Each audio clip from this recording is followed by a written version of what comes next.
yillarda yashab ijod qilgan? 1441-yil, 1441, 1501. 1441-yilda. 1441-yilda tug'ilgan. Alisher Navoiy necha yoshida maktabda ta'lim ola boshlagan? Adashmasam 4 yo 5 yoshlarida. 5 yoshda. 5 yoshda. 4 yoshda. Adashmasam 4 yoshida. Zahiriddin Muhammad Bobur necha yoshda taxtga o'tirgan?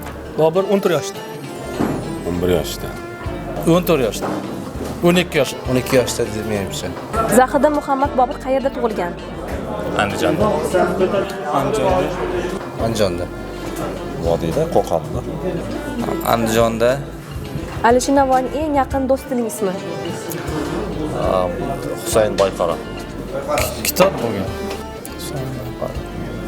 Voy, esimdan chiqibdi-ku. Husayn Boyqaro. Husayn Boyqaro. Husayn Bayqaro bo'lishi kerak. Alisher Navoiy turkiy tilda qanday va farsiy tilda qanday taxallus bilan ijod qilgan?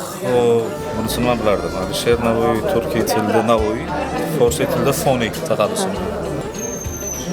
Bilardim. Turkiy tilda Navoiy, farsiy tilda